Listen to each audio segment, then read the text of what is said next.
सलमान खान के घर पे 14 अप्रैल की तड़के सुबह हुई फायरिंग के मामले में मुंबई क्राइम ब्रांच ने दोनों शूटरों को गिरफ्तार तो कर लिया है, लेकिन अब भी कई अहम जानकारियां सामने आ रही हैं। दरअसल इन शूटरों से लगातार पूछताछ जारी है और इस पूछताछ के बीच कई सारे खुलासे भी हो रहे हैं। वो है 14 अप्रैल के दिन की जब फायरिंग हुई थी। दरअसल जो फायरिंग हुई थी वो 4:55 पर ये फायरिंग हुई थी और फायरिंग की घटना की जानकारी मिलते ही मुंबई पुलिस के तमाम जो आला अधिकारी हैं वो सीधा सलमान खान के घर पर पहुंचे थे, लेकिन वहां पर उन्हें सलमान खान के गुस्से का शिकार होना पड़ा था। सूत्रों से जो जानकारी मिल रही है, जब मुंबई पुलिस के तमाम आला अधिकारी फायरिंग की घटना के बाद सलमान खान के घर पहुंचे तो सलमान खान बेहद ही गुस्से में थे और उनके चेहरे पर चिंता की लकीरें साफ तौर पर झलक भी रही थी। दरअसल ये गुस्सा इसलिए था क्योंकि सलमान खान को Y+ की सुरक्षा दी गई है और जिस वक्त ये फायरिंग हुई उस वक्त जो शूटर थे वो आसानी से फायरिंग करके यहां से फरार हो गए और जो Y+ सुरक्षा सलमान खान को दी गई थी वो देखते ही रह गई और कुछ कर नहीं पाई।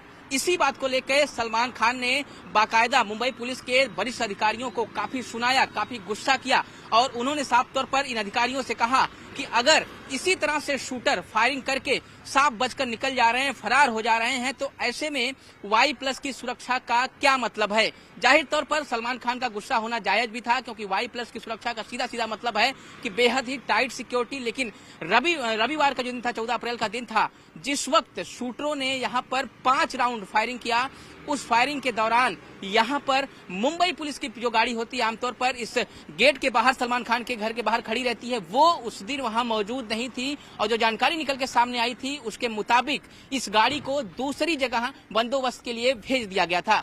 दरअसल जिस वक्त शूटरों ने फायरिंग की उस वक्त का जो वक्त था 4:55 और इस फायरिंग की घटना के बाद मुंबई पुलिस के हाथ पांव फूल गए थे। फौरन जो joint CP law and order हो, ज्वाइंट सीपी क्राइम हो, डीसीपी हो, इलाके के तमाम आला अधिकारी जो है सलमान खान के घर में पहुंचे थे, लेकिन उसी दौरान उन्हें सलमान खान के गुस्से का उन्हें शिकार होना पड़ा था और सलमान खान ने काफी उन्हें सुनाया भी था। साफ तौर पर सुनाना जायज भी था क्योंकि Y+ की सुरक्षा का मतलब होता है बेहद ही सख्त सिक्योरिटी, लेकिन उस सिक्योरिटी को धता बताते हुए दोनों शूटर सागर पाल और विक्की गुप्ता दोनों शूटर बाइक से आते हैं और मूविंग बाइक से सीधा सलमान खान के घर पर 5 राउंड फायरिंग करते हैं। सबसे अहम बात यह है कि एक राउंड जो फायरिंग है वो सीधा सलमान खान के घर में जाती है जहां पर जिंदा कारतूस पुलिस को बरामद हुआ था और ऐसे में सलमान खान अपने परिवार को लेकर काफी चिंतित हो जाते हैं और जिसका जो खुलासा जो है 2-3 दिन पहले अरबाज खान ने जो स्टेटमेंट जारी किया था उसमें भी किया था। उन्होंने साफ तौर पर यह कहा था कि लोगों को लगता है कि परिवार डरा नहीं है या परिवार चिंतित नहीं है, ये गलत बात है।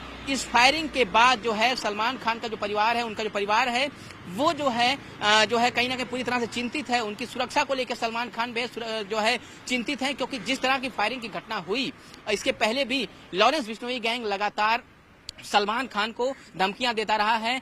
इसी सलमान खान के घर के सामने जो है एक चिट्ठी भी मिली थी जब उनके पिता सलीम खान जो है मॉर्निंग वॉक करने के लिए निकले थे और जहां पर वो बैठते हैं वॉक करने के बाद वहीं पर एक चिट्ठी मिली थी और वहां पर भी उस चिट्ठी में धमकी दी गई थी, जिसके बाद मुंबई पुलिस ने उनकी सुरक्षा बढ़ा दी थी। उनकी सुरक्षा Y+ कैटेगरी की कर दी गई थी, लेकिन उसके बावजूद जिस तरह से बिश्नोई गैंग के दोनों शूटरों ने फायरिंग की है उससे जो है सलमान खान का जो गुस्सा है वो काफी ज्यादा इन अधिकारियों पर, खासतौर पर मुंबई पुलिस के जो अधिकारी है उन अधिकारियों पर निकला और कहीं ना कहीं उन्होंने कहा कि अगर इतनी सुरक्षा के बाद भी अगर शूटर इस तरह से फायरिंग करके चले जाते हैं तो फिर Y सिक्योरिटी का कुछ मतलब नहीं है।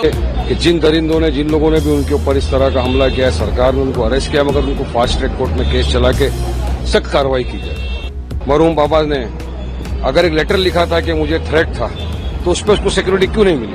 अगर सिक्योरिटी मिली थी तो जब उनके ऊपर अटैक हुआ तो सिक्योरिटी कहाँ थी? लॉ एंड ऑर्डर मेंटेन करने के अंदर महाराष्ट्र की सरकार टोटल हमको फेल नजर आ रही है।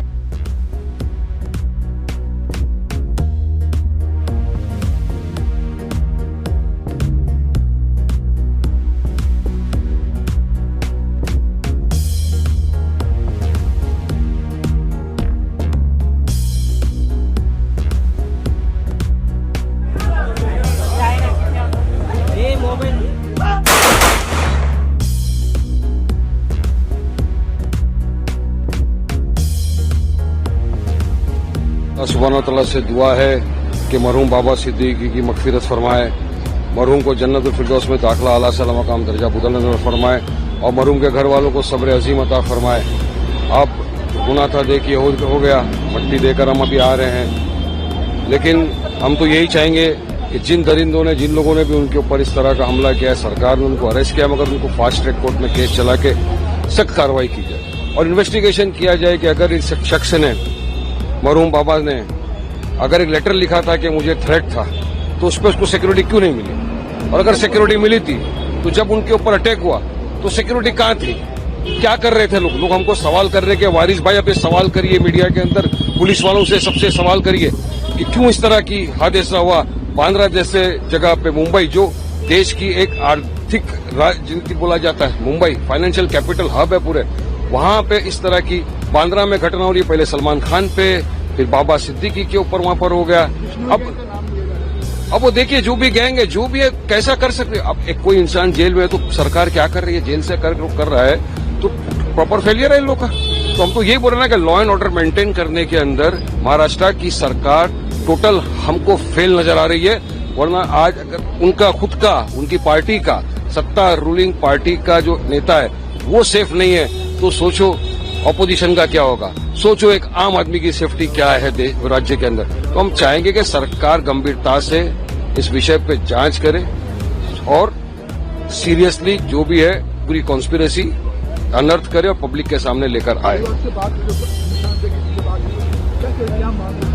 सबका यही बोलना है कि अब क्या कर सकते हैं वारिस भाई। देखो अब तो पुलिस जो है इन्वेस्टिगेशन कर रही है। अब सब बेचारे अभी तो यहाँ पे मिट्टी देके हम निकले हैं बस बाहर आपके सामने, मगर सब आहट है, सबके दिल को ठेस पहुंची है, क्योंकि बाबा भाई एक ऐसी हस्ती थे, सबको लेके चलते थे। मेरे 30 साल की उनकी मित्रता थी, कभी उन्होंने ये नहीं कहा कि तू उस पार्टी का या मैं इस पार्टी का हूं। सबको लेकर चलना, हंसी जॉली मूड में काम करते थे। तो मैंने तो एक मेरा पर्सनल दोस्त भी खो दिया है। हम तो यही चाहेंगे, और उनकी फैमिली हो या दोस्त बिरादर जो भी